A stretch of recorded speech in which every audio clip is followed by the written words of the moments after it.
Joel, thank you, Joel. So we got it recorded. And we're going to do 2 sessions this morning, guys. And we scheduled to run 9 to 11, take a break, and then go till 1 o'clock. We might actually finish earlier if we get through everything, which would be great. So what I'm going to do is, on behalf of Joel, manage the recordings, including stopping the recording during the break, and then starting back once we start back the session for the pitch presentation training. So this morning, we're going to do a little financial planning training, and then a little later this morning, pitch presentation training. Once we take the break, in case I forget, just remind me to stop the recording so we don't have a long recording. And once we start back, just in case I forget, feel free to just remind me to start back the recording. Okay, guys? All right.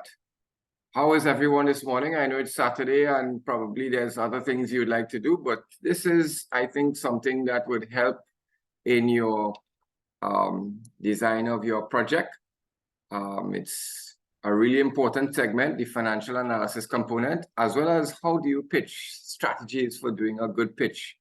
And at the end of the day, it's, when it comes down to it, it's how well you can convey your idea, how well you can present your business model, how well you can tell the story of your business idea. That's what it's going to boil down to. That becomes really, really important. Okay, great.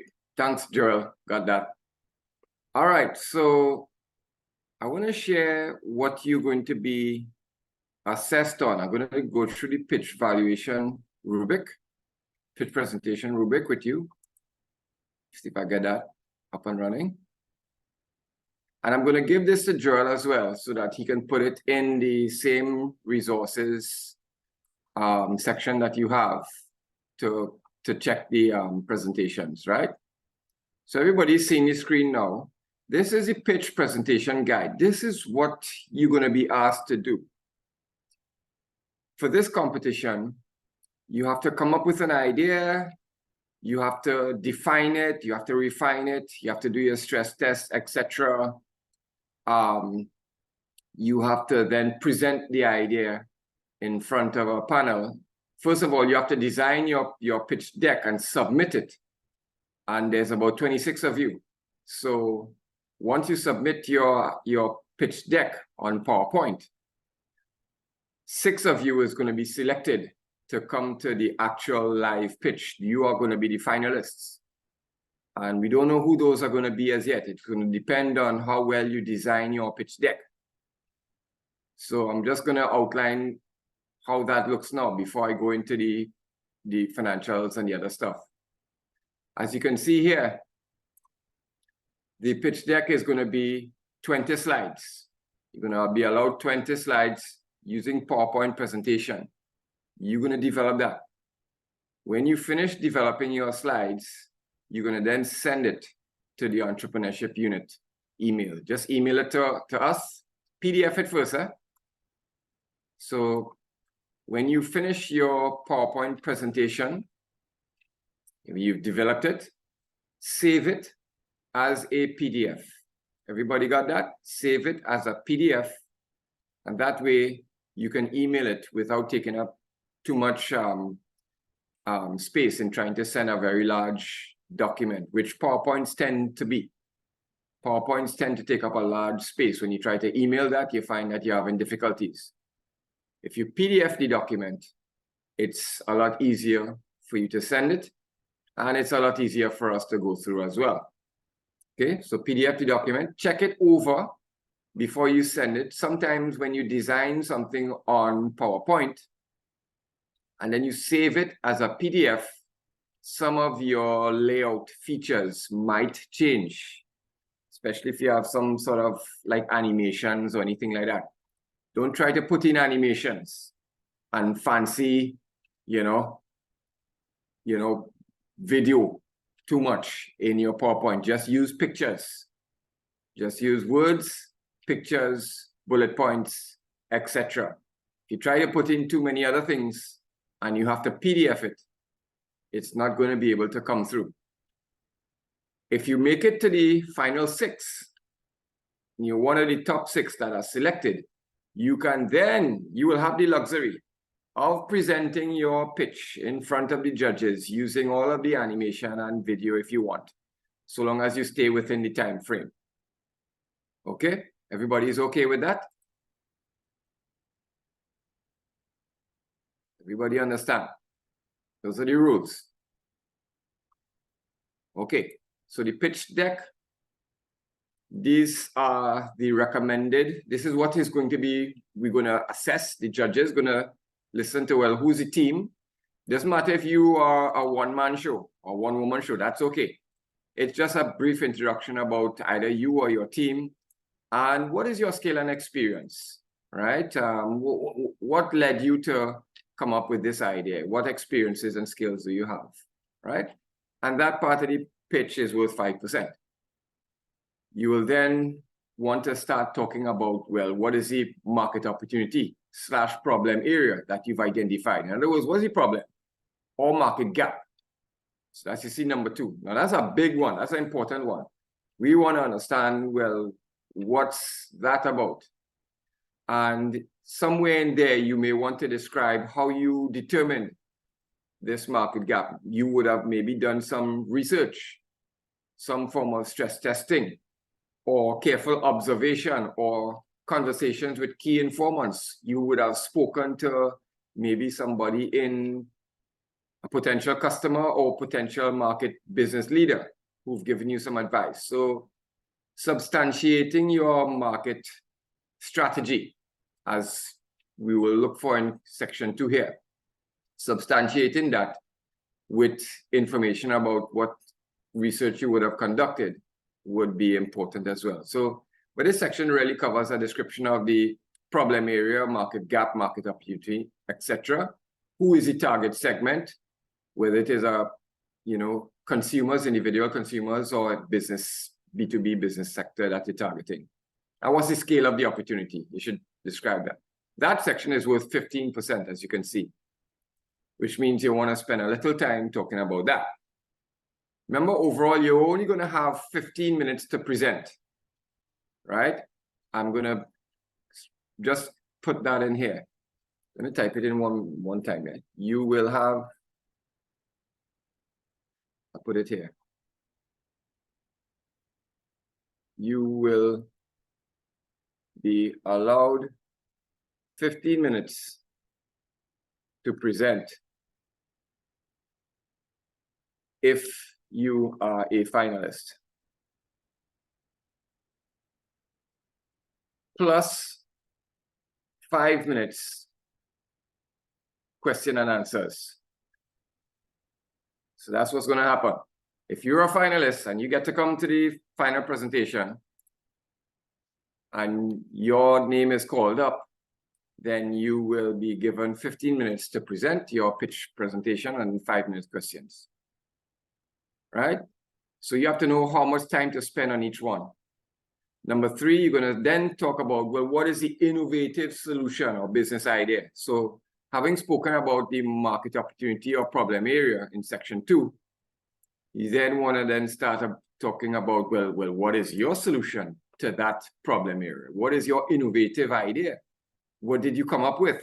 What product or service are you planning to sell?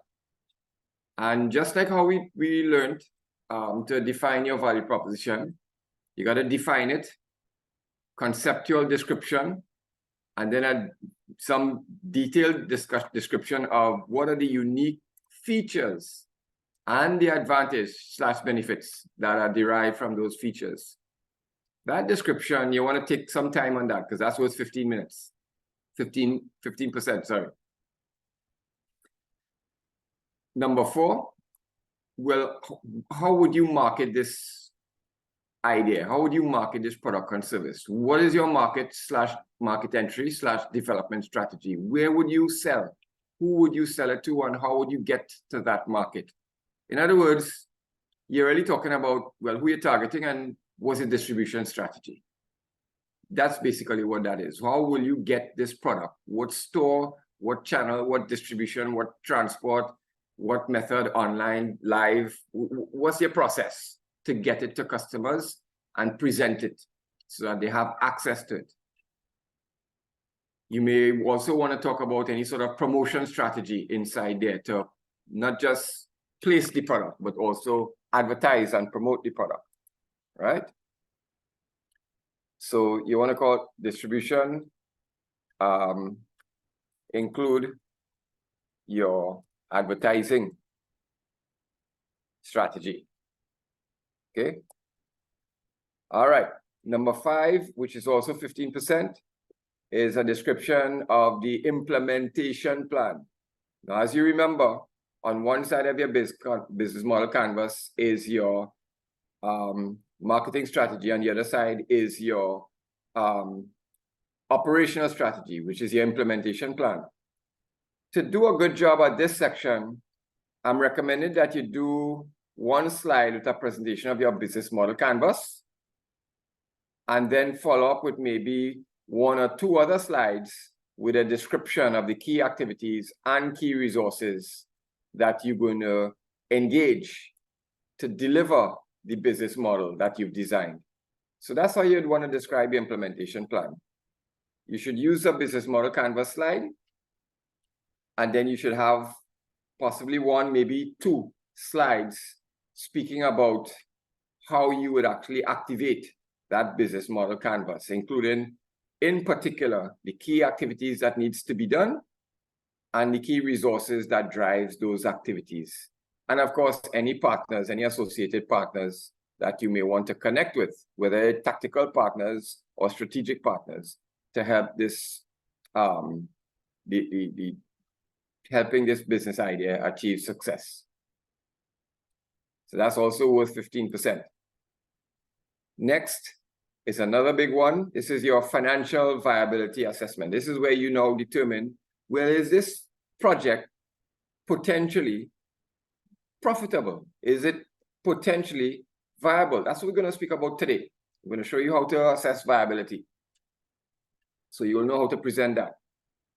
Basically, you want to be able to speak about what are the startup costs, and the startup costs are going to be basically a summation of all of the equipment and material to construct your business, or, you know, set up your business, that you will require, and what would they cost. Those things would be a startup cost. And then once the business is up and running, you'd have to operate the business. You'll have to run the business, in which case you may be paying staff, rent, you know, inventory, you know, ingredients, whatever that is. You may be paying for internet, certain licenses, software. So you're going to be paying, you're going to be incurring recurring costs. And that's what this section, in the second part of that, you're going to have to talk about that. You're going to also have to talk about not just the costs, recurring costs, but also what's your annual revenues. So you have your annual recurring costs and then your annual revenues, because at the end of the day, your viability is going to depend on your annual recurring costs compared to your annual revenues. If your annual revenues are $100,000 and your annual recurring costs are $85,000, then this is viable. You're generating a $15,000 profit every year.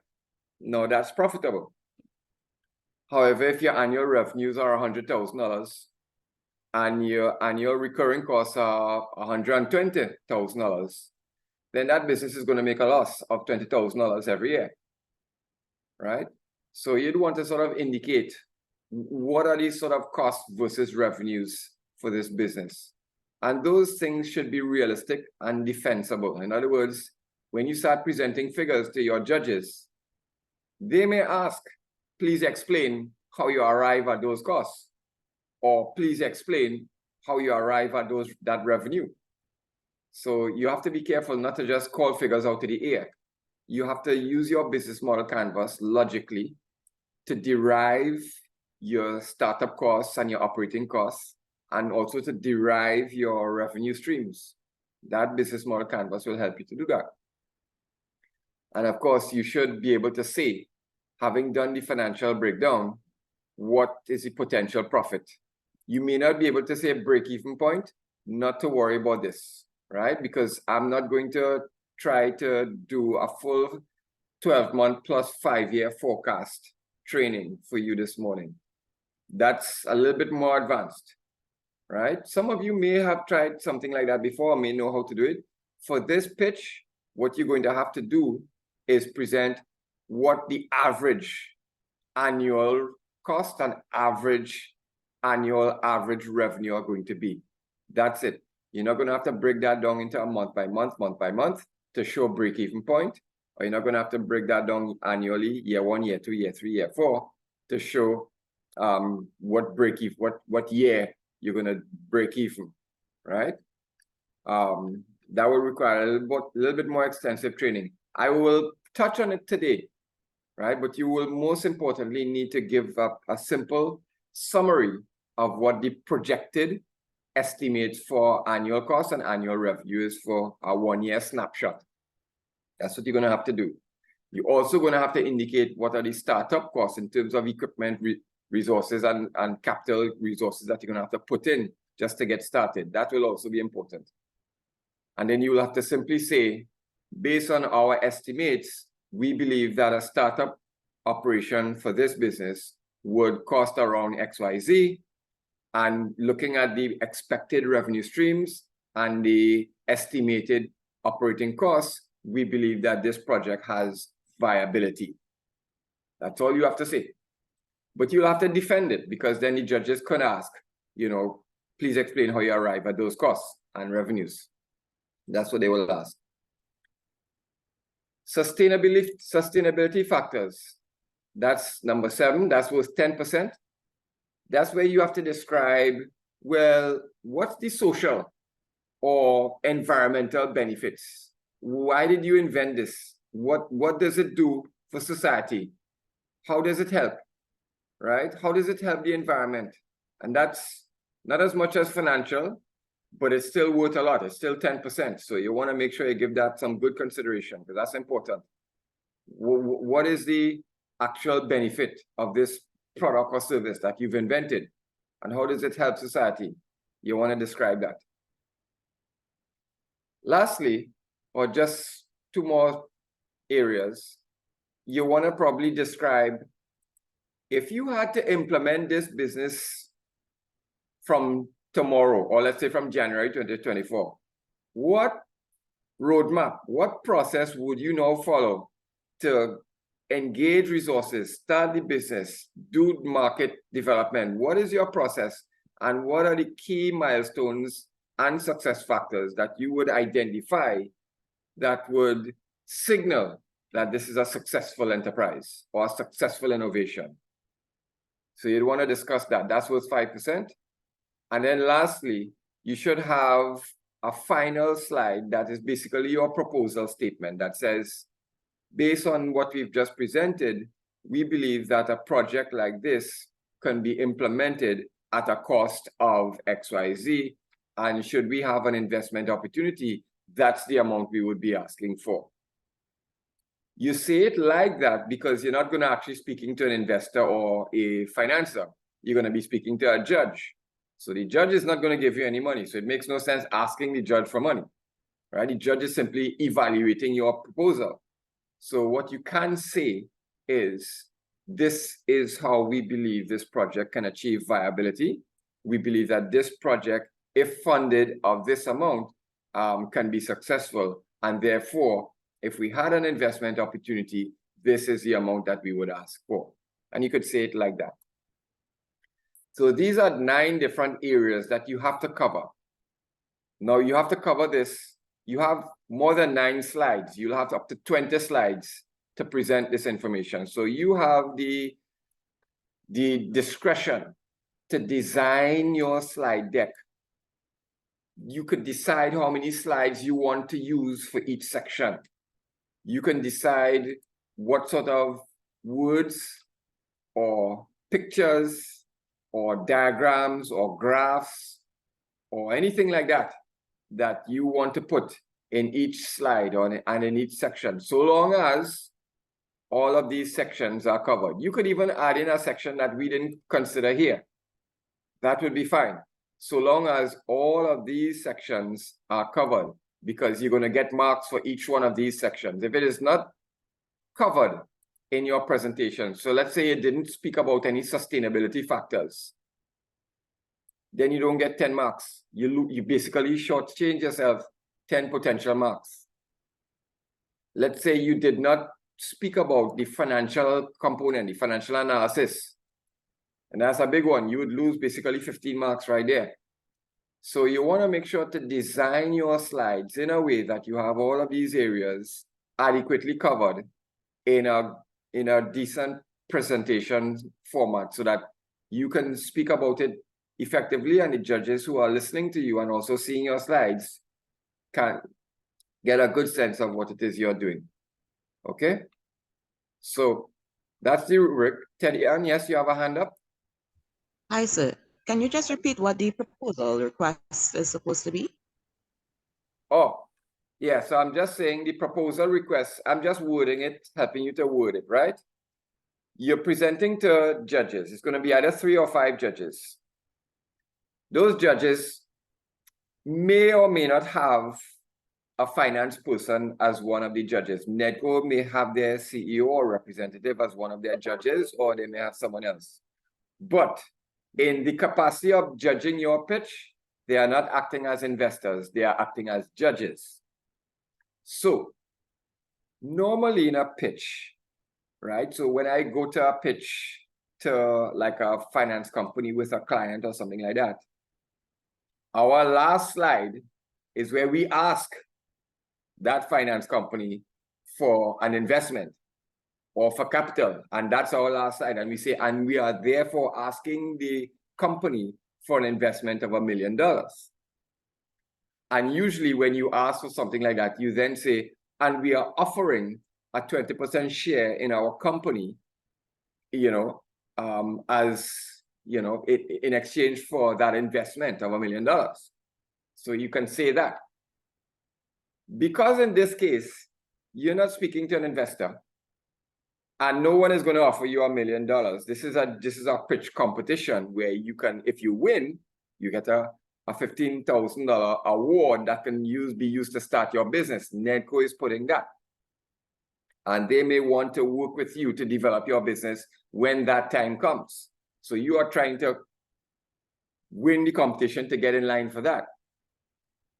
Sidebar, even if you didn't win, my conversation with NEDCO is they would like to support all of the winners anyway, whether they do the Grant Fund Award or they pull you into their business accelerator program, where they work with you and provide you loan financing, etc., to get you up and running. I know NEDCO is interested in doing that. So even if you're in the top 6, you're in line for that. Long and short is, what do you say to a judge in this particular competition? You should say that based on your analysis and based on the presentation that you've delivered so far, we believe, or I believe, if I'm you, that this project has viability. I also, based on the numbers that I've looked at, suggest to me that with an investment or an injection of $50,000 or $100,000 in funding for equipment, this project could be implemented. Further, based on my analysis of the operating costs and revenue streams, annual operating costs being $150,000 and annual revenue streams being $200,000, we also feel strongly that this project has good financial viability. I mean, that's just basically my choice of words. That's how you would say it. You don't have to try and remember exactly what I say. It's going to be in a recording if you want to sort of use it verbatim. But something like that is what you would want to try to use. In other words, don't ask the judges for money. They're not there for that. Explain to the judges why you think this is a viable project. What would be the investment ask, you know, and how viable would it be in terms of operating costs and revenue streams? That's all you have to explain.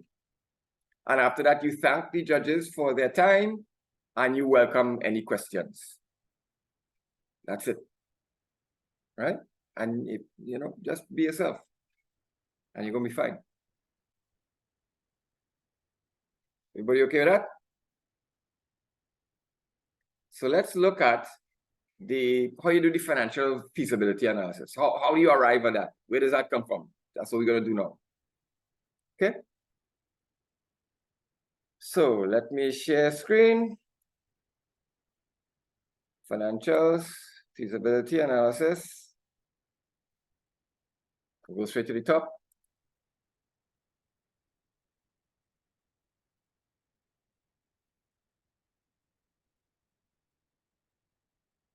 And go into a presentation mode. Okay, good.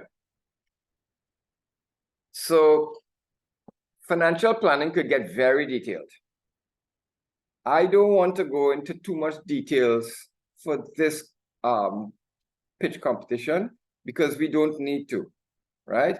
For this pitch competition, and this is typical for pitches where you have a short amount of time, like 10, 15 minutes.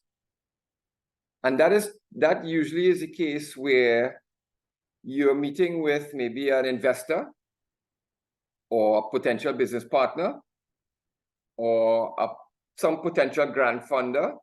And they say, yes, okay, John, I know you have a really good idea and you really want to share it with us. I tell you what, I have a window of time tomorrow. I can give you 10 minutes just to present that.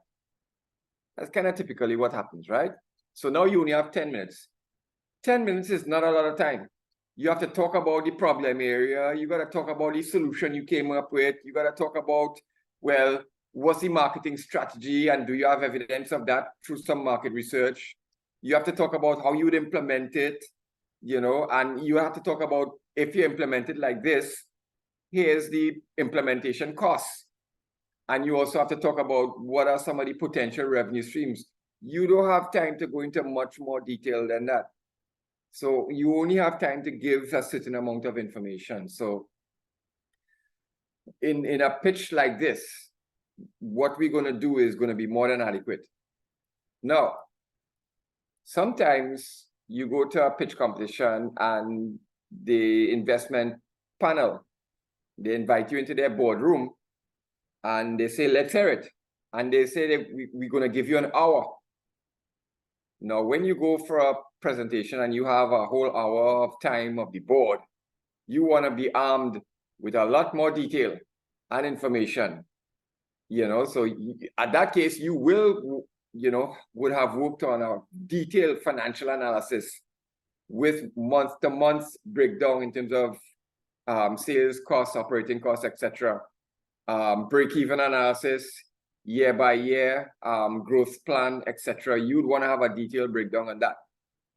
But we're not doing that for this particular competition. Okay.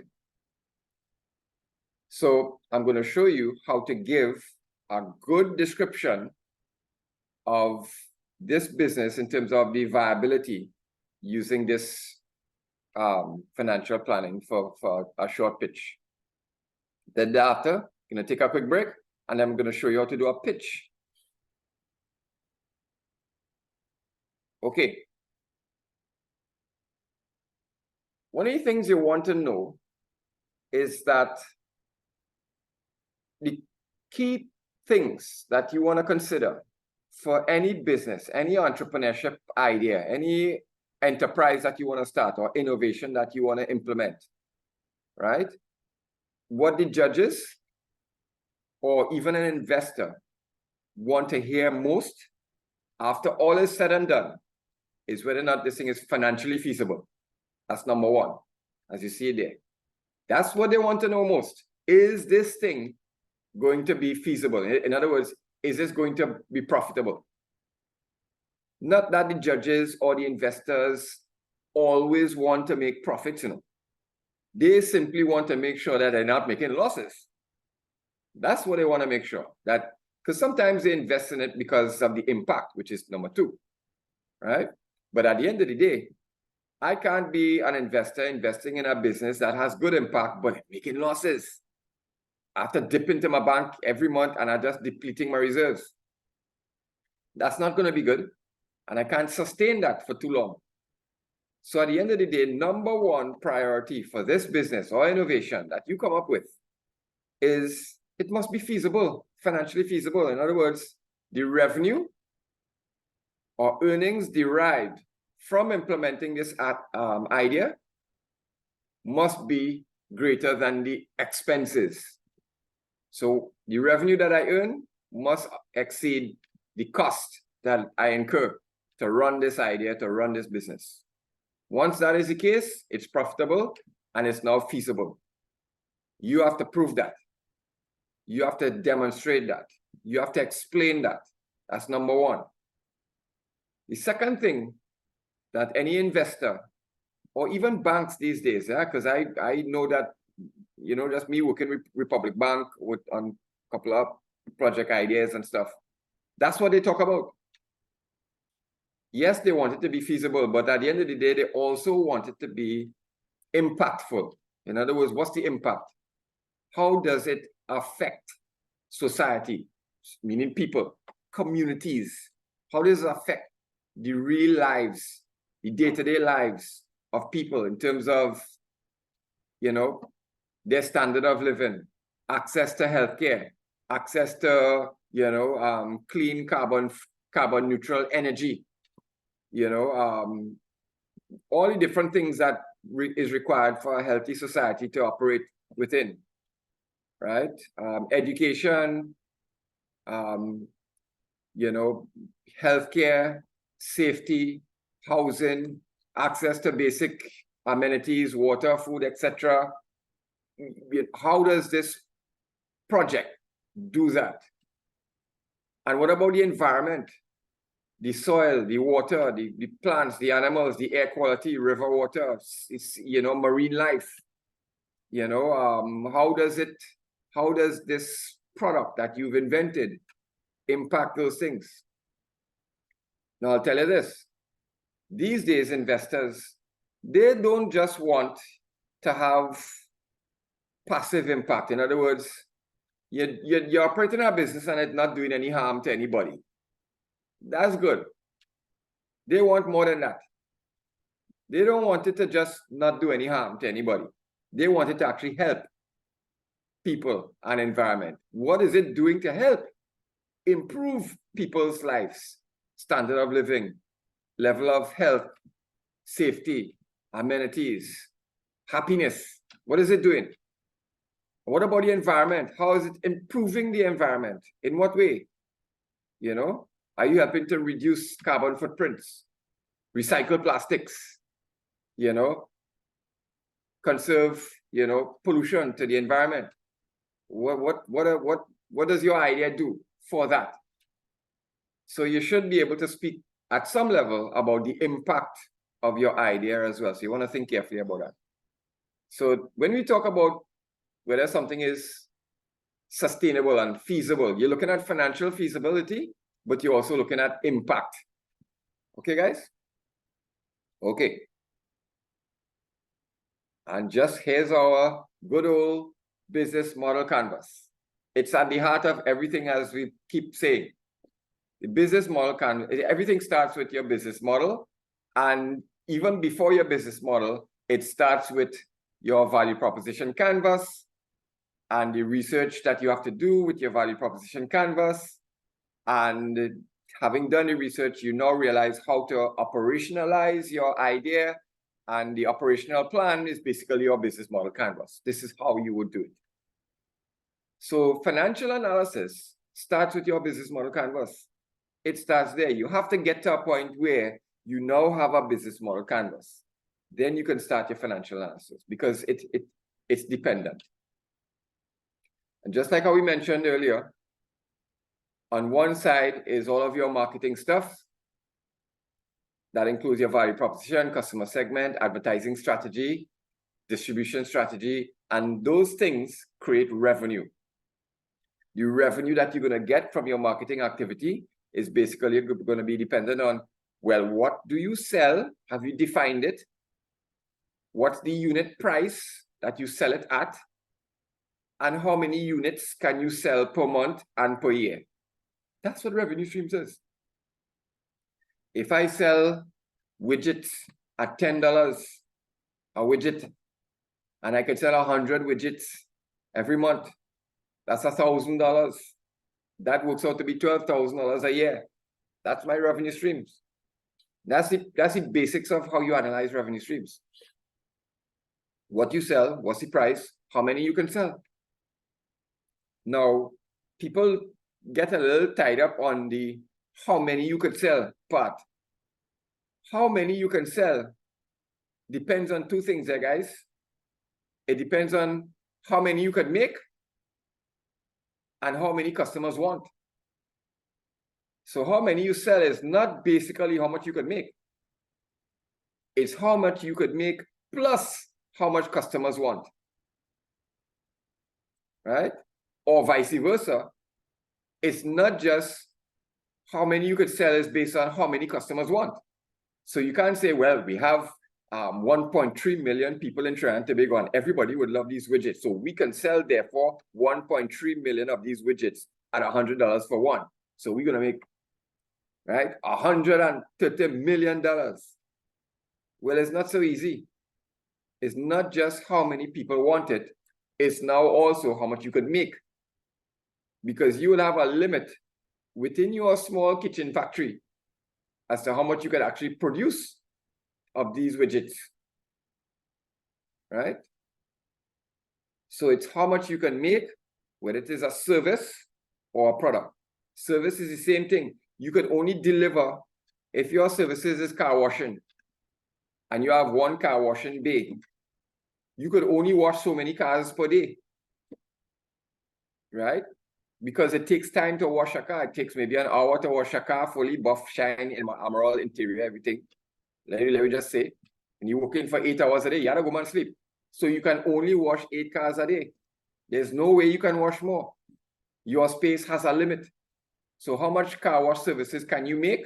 8 per day. That's it. How many days a week do you operate? 20 days a week. That's it. How many days are there in the year? That's how you calculate it. How much can you make? And now you have to factor in, well, just because you can actually wash 8 cars a day doesn't mean that there are 8 customers waiting to buy your service every day. Because guess what? There are 5 other car wash services right around the corner. So how much you could make, you have to also consider how much you could sell. Because you're competing. And the more you say you can sell, the judge will ask you, well, what is your production capacity to make that many? The next thing the judge will ask you is, what is your market strategy to capture most of the market? Because as you just indicated, there are 5 other car washes right around the corner. What makes you think that you can capture a full 8 services every day when there's so much competition? What is your marketing plan and your advertising strategy and your promotional strategy that will cause you to attract all of those customers? You have to say that. So that's and all of those things that you say you're going to do is going to cost, it is going to require operational activity. So all of that marketing activity you say you're going to do, there's work to be done. All of those website and social media platform and online app that you say you're going to put in is going to cost, it's going to incur activities that needs to be done and resources that you have to buy and now use. So these resources that you buy and use, that's what costs money. Those are your cost drivers, right? So your marketing strategy affects your operational strategy. And your operational strategy is going to affect your cost. And that's the essence of financial planning. So when we talk about financial analysis, how do you arrive at that? It starts with your business model canvas. Your business model canvas creates the basics of what you will do and how you will do it. It then determines what sort of revenue streams you're likely to have and also what sort of costs you're likely to incur. And once you know that, now you're ready to do your financial plan. Okay? All right. So everything starts with your business model canvas. You're going to get revenue streams from your customer segment who is paying for services or products. Your whole marketing strategy is going to drive your operational plan.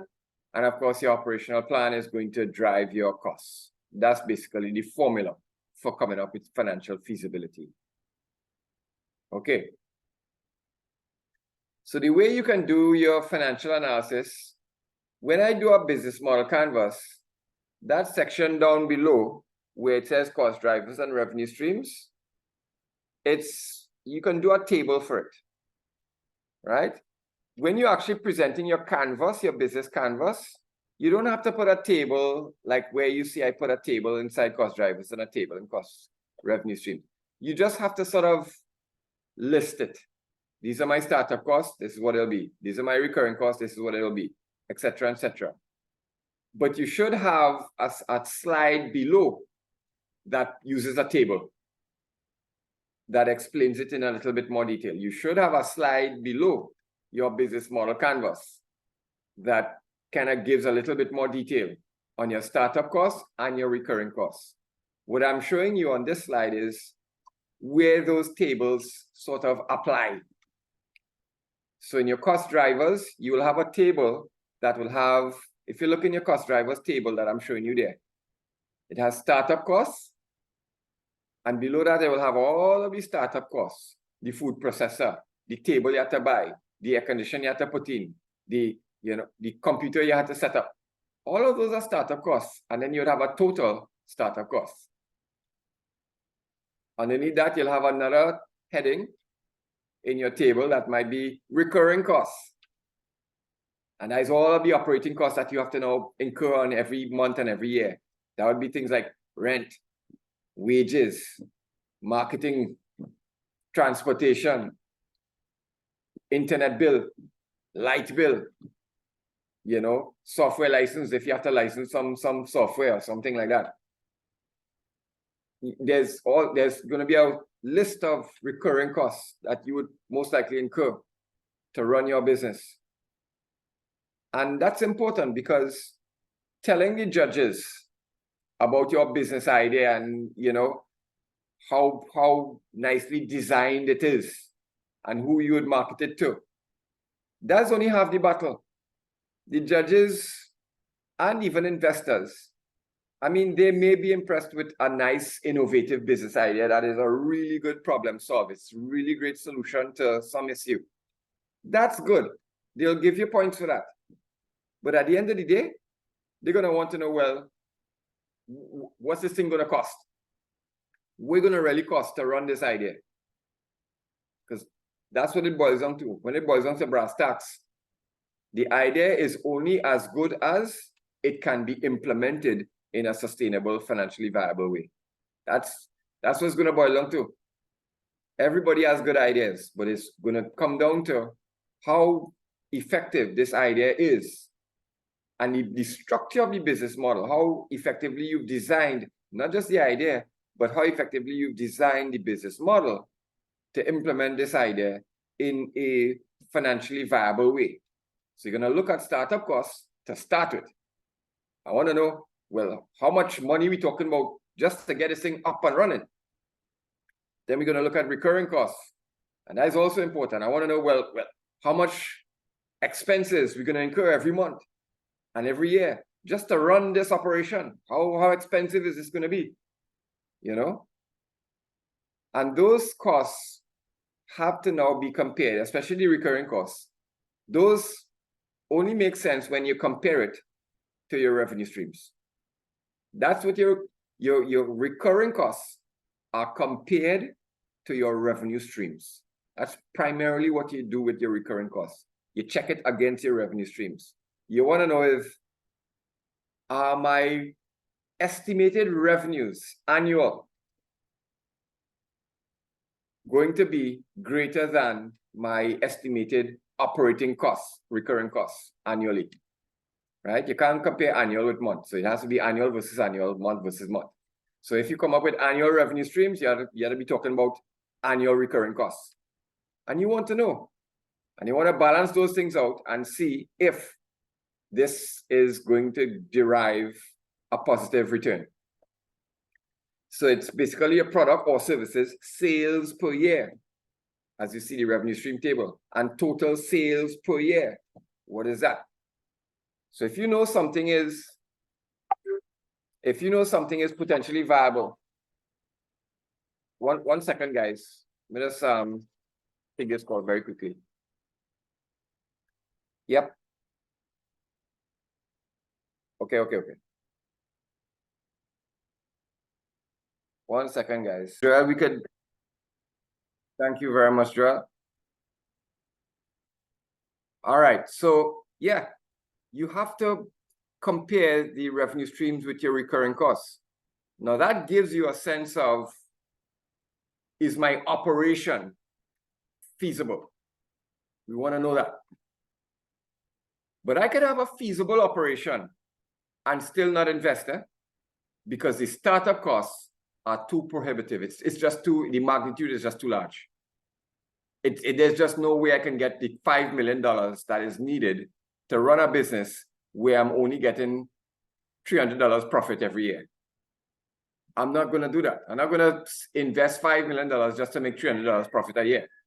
That's just too, overall, that's just not feasible, because at $300 profit a year, how long will it take for me to recover that $5 million cost?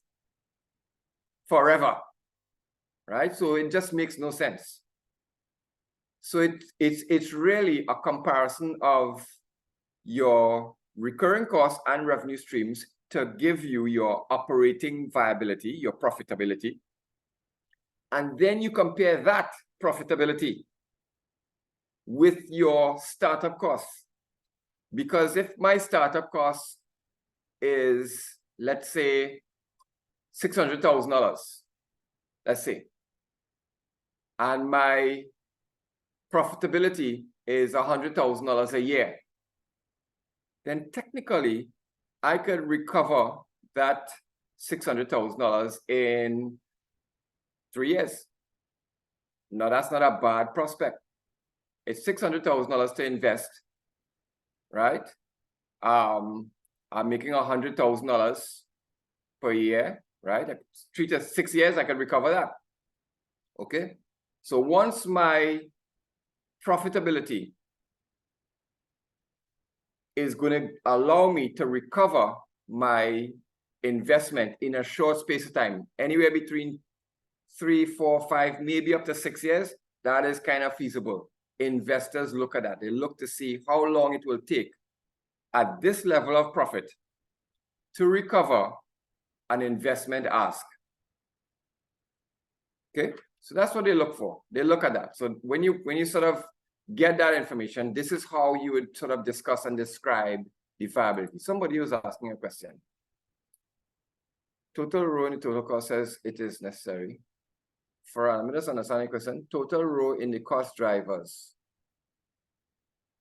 Oh, in the cost drivers? Yeah. You're not seeing it in your revenue. You're seeing total sales in your revenue. Farah? So I have total products and then total sales per year. So that total sales per year is, on the revenue side, it's basically total sales. What are my total sales revenue? I'm going to go into more details so that you'll understand it. As a matter of fact, let me do that now so that you'll understand. This is just a kind of quick slide that you could get a sense. Let me go to the other slides and you'll see what I mean.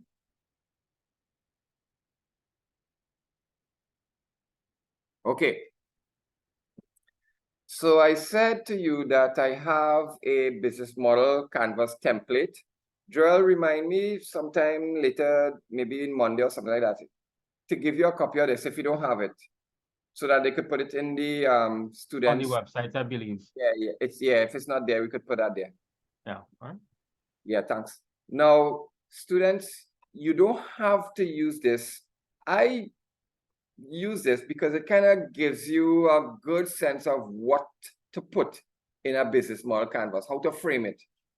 So as you can see, if you look right down the middle, the value proposition, what you will put in that little square in the business model canvas, what will go in that square? You will see at the top a concept definition. In other words, define what it is. Then below you will see something that says key pain relievers. Well, this is what it does. These are the benefits, right? This is what it does. It does this for our customers. In other words, it addresses these pain points, pain relievers. Below that, you have key gains. What else it does? What other great things and delightful things and benefits does this product or service also do for our customers? Key gains. So that's basically the benefits that you're offering to customers.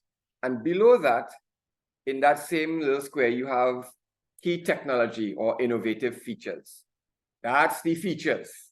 That's the 4-layer activated carbon or the flexible nose pads. That's what that is that gives the benefits in terms of the pain relievers and gain creators that your customers want. Thanks, Joel. I see it in the chat. Right? That's what that is.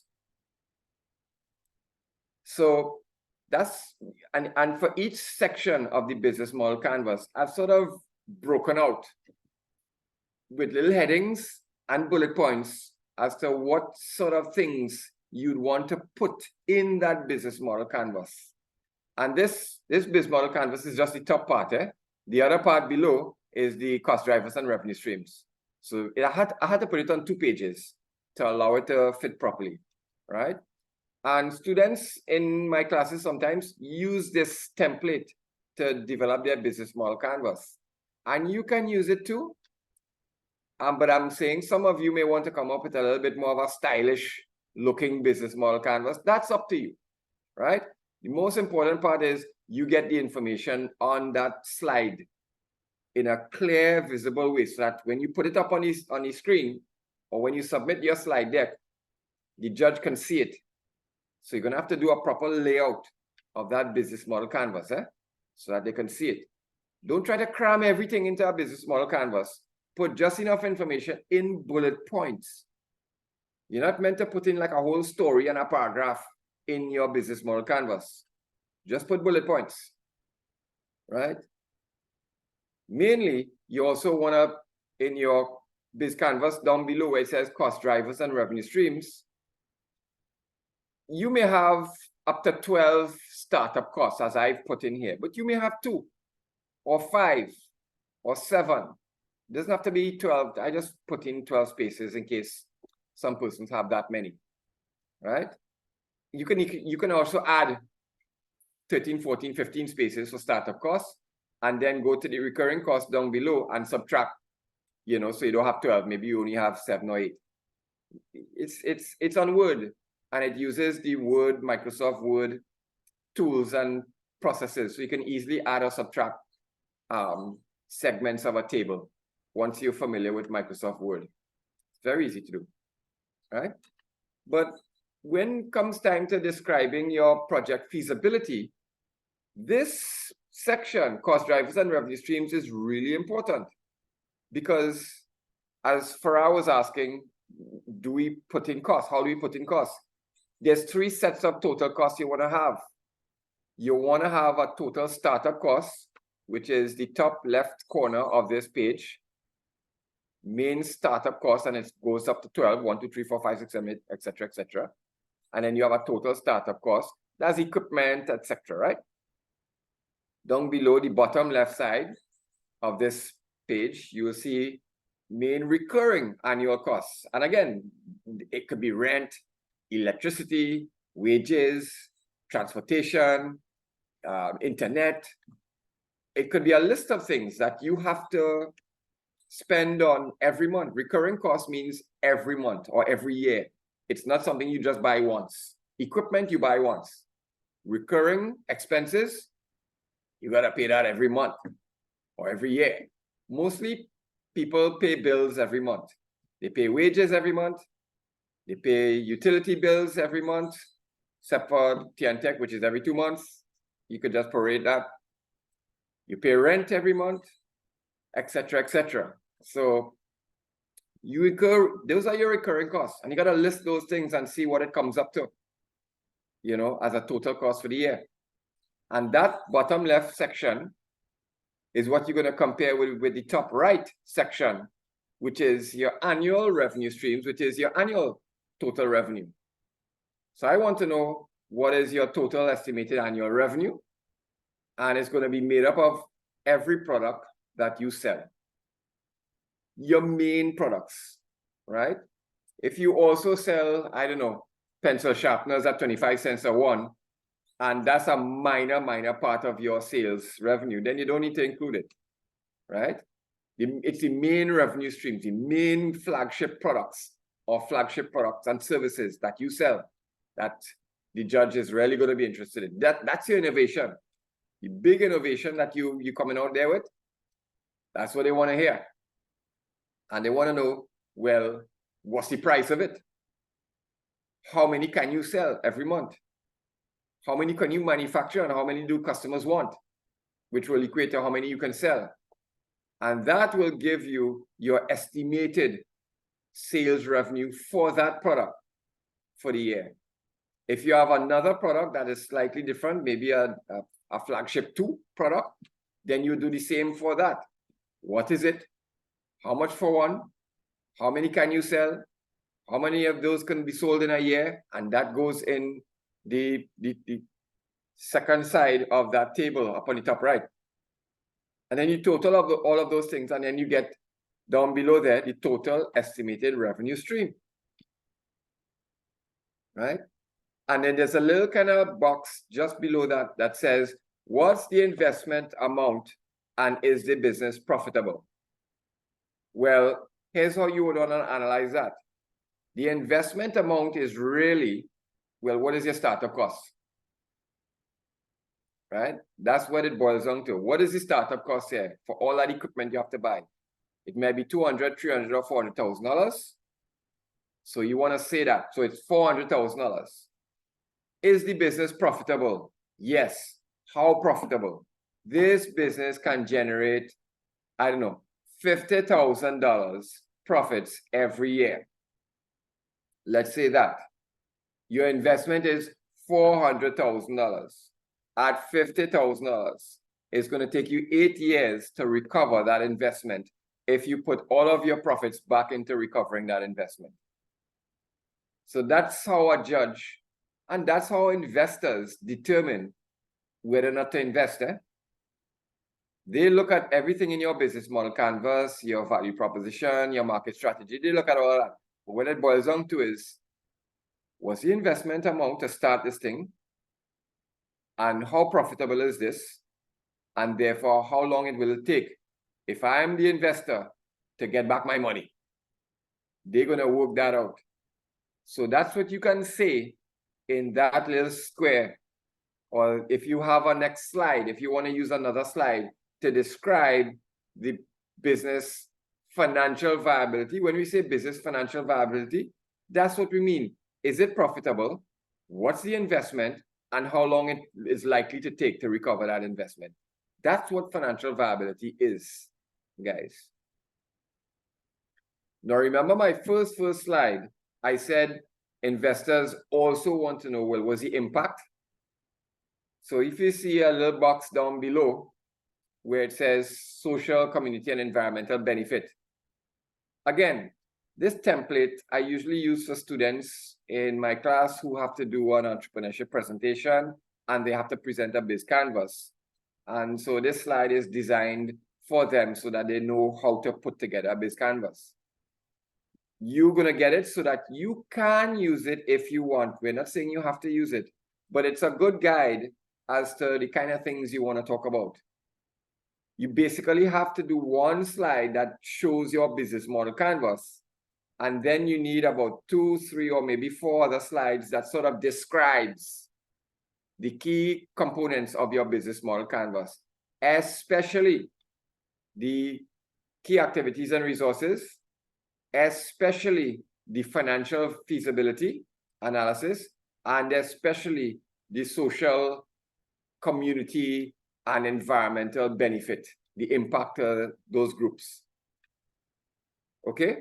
So if you recall the slide deck rubric that I showed you, and I says, okay, one slide should have an actual slide with your business model canvas, and then you have a couple slides underneath. You could probably use about 2 to 4 slides underneath, because you have 20 slides.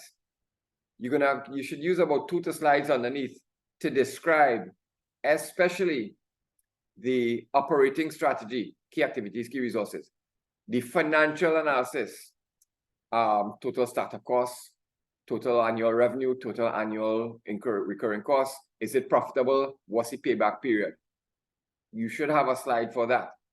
And you definitely need to have a slide on social, community, and environmental benefit, right? So that's about 4 slides right there. In the build up to your presentation of the business model canvas slide, you would most likely talk about the value proposition, the market strategy, and any sort of market research, and then put in your business model canvas slide. And then from there, put in your slides that talks about the operating strategy, key activities, key resources, financial feasibility, what we just spoke about, and impact benefits. Those slides, that's how you would kind of follow it. Okay? So this is an example. This is an example of, I kind of made up this business, right? How you would sort of analyze it. If I came up with a business model canvas to do, oh, I remember what this was now. This was I think this is a business I came up with a couple of years ago for a class, the 2-sided t-shirt. And the 2-sided t-shirt, you could take it off, turn it over, wait on the other side, and you get like another t-shirt. I don't know if it's a bad idea or a good idea, but I just came up with that for the purpose of the class, right? Anyway, so what I showed the class was, and I'm showing you know, how you kind of do your costings analysis, right? Your total startup cost would be like shelving and storage construction, 2 work tables, screen printer, 3 commercial sewing machines, etc. Everybody seen that? They sell that already for her? Wow, already late in the dance. Okay, well, maybe mine would be a little bit more innovative, have some kind of unique style to it, maybe, who knows? But let's say these were your startup costs, right? And underneath your startup costs, you would also have recurring costs, which would be like your rent, your graphic artist, production supervisor, if you had that. Mine was 0. Production staff, these are the people who actually maybe work in the screen printing machine. You'll have maybe, where's my list? Okay. You'll have branding and marketing activity. You'll have accounting services. There's all of those recurring costs that you would be doing. And over on the top right, you would basically have your sales revenue streams, which is $100 per month at $350 per t-shirt.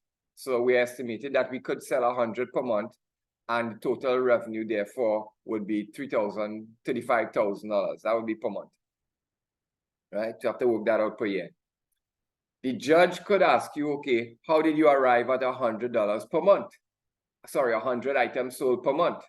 And this is where you use now your description of your production capacity and possibly your market share. How much of the market can you command?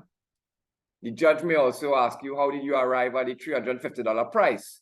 What was your thinking behind arriving at that $350 price? You would then talk about maybe the quality, the features, the aesthetics, the reliability, the practicality and all of the benefits that this product has in it that makes that price a defensible price, right? Which you would have studied in the previous workshops that we did. And it is the total revenue, as you see the arrow pointing down, that's going to be compared with the total recurring cost, which is, you see the arrow pointing to the right. That's going to give you your profits. That's what you want to know. So that tells you it's profitable. You simply now need to, I'm coming to you, Abraham, you simply now need to compare, well, what is the profitability? How does that compare with the startup cost, the investment? And is the profitability sufficient to recover that investment in a reasonable period of time? Nobody wants to recover an investment in more than 5-6 years. These days, that's too long. The world is just too volatile for that. People want to recover their investment in maybe 2 to 5 years maximum. Okay, Abraham, you had a hand up. Yes, Abraham. sir. Good morning, everybody. I just want some advice on this. I think about this every now and then. You see how you've listed some estimated, in this case, like salaries for the graphic artists, etc., production supervisor. Yeah. Because it would be our idea. We're proposing this business. I've often wondered how you factor in paying yourself for doing paying yourself for doing this work. Because I mean, I know that a lot of CEOs might like forfeit their profits in the early days and reinvest into the business. I was wondering if you could advise us. Yeah. Because, boy, I mean, sometimes a lot of work, and you don't want to be compensated. That's actually an excellent question. Really, really good question. I get that question all the time. So here's how you quantify your cost, your recurring cost, where you are concerned as the CEO. You are the founder and CEO and owner of your business. You started this company. And the realistic position in coming up with your costs is to factor in your cost as a CEO and your worth as a CEO of a company. So you are both the founder, in other words, you are a shareholder. So you earn dividends or you can take drawings from the company, but you're also acting as the chief executive officer, you're the manager. So you kind of deserve a manager's salary as well. But at the same time, it's your company. You don't start paying your CEO level salary and the company ain't ready to pay that as yet. Generally, the way you do that, if I'm an investor or if I'm presenting to an investor, is I present all of the costs, including the cost to hire a CEO, even if I am the CEO. I put in the cost to have a CEO because I've done an organizational structure. I've looked at my key activities and my key resources, and I realize one of the resources I must have inside to be successful in this business is a CEO. So I need to put in, realistically, it will be unrealistic to not put it in. Realistically, I have to put in the cost of that CEO. Maybe I come in at a low-cost CEO. I'm going to pay the person maybe $15,000 or $20,000. Basic salary here for like a CEO at that level. And maybe I do the job as a CEO. So I say that in my costing and my estimates to actually, this is the realistic position.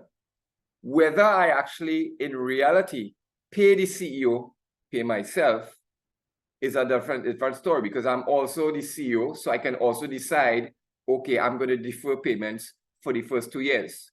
Or I am the founder. I'm not going to hire a CEO. I'm going to hire a executive director, which again is you.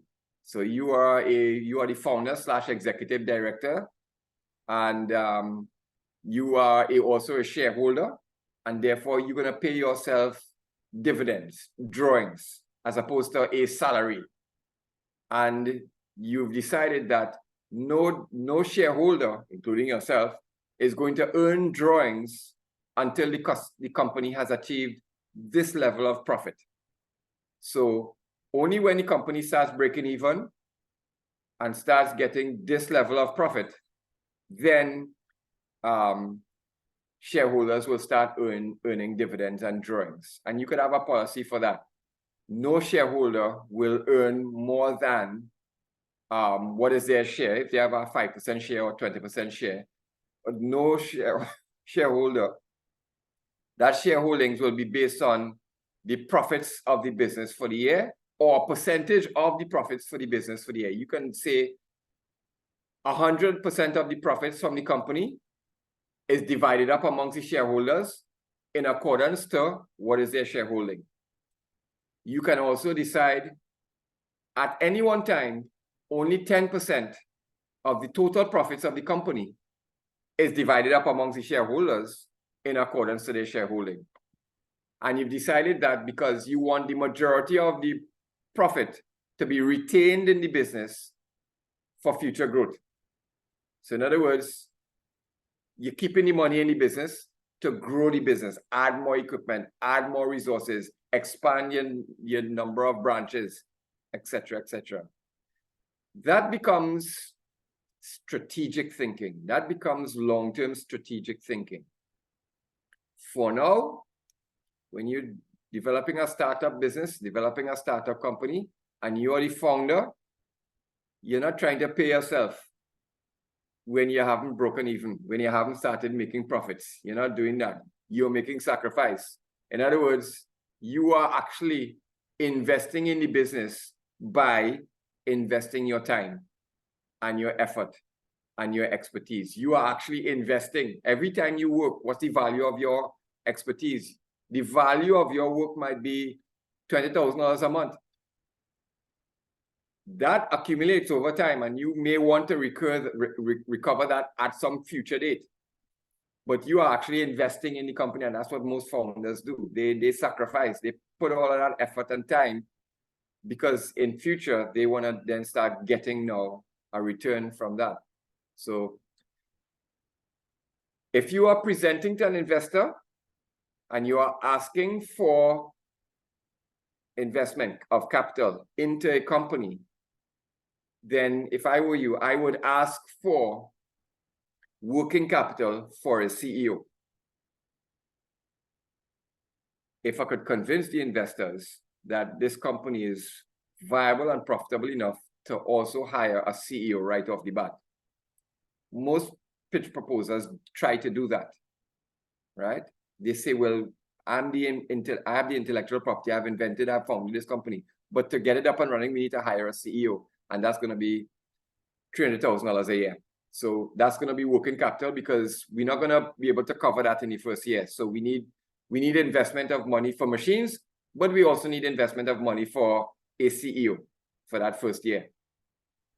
So you put that in your costing when you calculate out everything. So right in that recurring cost, yeah, you would put CEO there if you're going for an investment. If you're just basically considering for your own self whether or not to put that cost in and work it out, and you know for a fact that you're not going to be able to pay yourself, then you don't need to analyze it at that level. You basically work out all the other costs because you know you're going to put in that expertise yourself, right? Sometimes when I have a client that I'm working with one-on-one who's founding a company and starting a business, we have this very same conversation. And, it depends on who you're asking money from, or if you're going to be basically bootstrapping your business and just getting it up and running yourself. But that type of conversation does come into play, and it's not the same for everybody. The rule of thumb is if you're asking for money from an investor, put it in. Let's try to get that as well. If you're simply using your analysis here to determine whether or not this is feasible for you to go forward with this entity, then putting in a CEO when you know for a fact that you're going to be the CEO and you're not paying yourself, that's only going to hurt the viability, and it's not going to make you're going to kind of be dissuaded from going ahead. Does that help, Abraham? Yes, I certainly offer some perspective. Thank you. Sophia, your hand is up. Yes, good morning, everybody. In terms of, as you were saying, like which costs we put in. So for example, if when we start our business, if we want to use like our space, like use our apartment, for example, to sell out that, is that a cost that we'd also put in to startup costs? Yep. So, Sophia, another excellent question. And it's very similar to what Abraham just asked. Mhm. When we are founding a company and we starting a business, we don't have the luxury of renting a fabulous space or investing in infrastructure. You know, we're using what we have. So you're going to put in the cost again. If you're going for an investment, you got to put in what the true realistic cost would be, which is you're not going to be using your own apartment. You're going to be setting up a proper business in a facility. Either you purchase property or you're going to rent, lease property, and that has to be factored in. Right? Anytime you go in for investment, you got to put everything in there. As a matter of fact, your investor is going to not be impressed if you say, don't worry, we're going to use my apartment to do that. And they're not going to be impressed. They're going to feel that you're not serious. So you got to put in all of that. But the realistic position is, if I'm the founder of a company, I'm trying to determine whether or not in my mind I want to go ahead with this project. I know I'm not going to take on an exorbitant rent at this stage. I'm going to just use my apartment right here. That's it. Yeah, I'm going to run. And I'm going to do a feasibility analysis on that basis. For this competition, you're presenting to a judge. Yeah, they're not investors, but they're going to be thinking like an investor. So when you say this project will require this type of investment or this type of resource, you should be talking about the resource to run the business professionally, to run the business viably, to run the business at a level that is not like a home business. Run it in a professional manner. Okay, that's what you want to do. Okay, and so that the costings that you put inside there should be properly considered. I very often see sometimes when I'm working with student entrepreneurs, especially like in maybe Dr. Amkisun's class, or they're doing a coursework assignment and they come up with a business idea, they only extend the sophistication of that business to the level of like you're running it from home in your kitchen, and you know it only goes that far, and that's fine. But I want to see you guys, when if you leave the UWI graduate tomorrow and you are going to form your own company as a recently graduate student, becoming the CEO of a company and going to a bank or an investor to get capital to run that company and start it up, you'd have to think in a little bit more sophisticated manner. You'll have to start thinking like a CEO, like a managing director, and planning your business as if Republic Bank or Answer Finance or one of these big companies hired you to set up this company. Think big, think like a CEO in your financial planning. Think like a managing director. When a company hires you to set up this business, don't think like it's just me. I'm a little founder of a little company. I can't get too far anyway, so I'm just going to set up this in my kitchen and I'm going to run it from there. When you think like that, you're going to stay like that. That's as far as your business is going to be. And you're going to be making a plan for a kitchen operation. You're going to be setting up a business for that, and that's as far as it's going to go. When you think of innovation and entrepreneurship and planning, start thinking, even though you're students right now, imagine you were the CEO of a company. Start thinking and planning like a large company hired you to set up a new subsidiary and you had to make a plan for it. That's what you're doing here.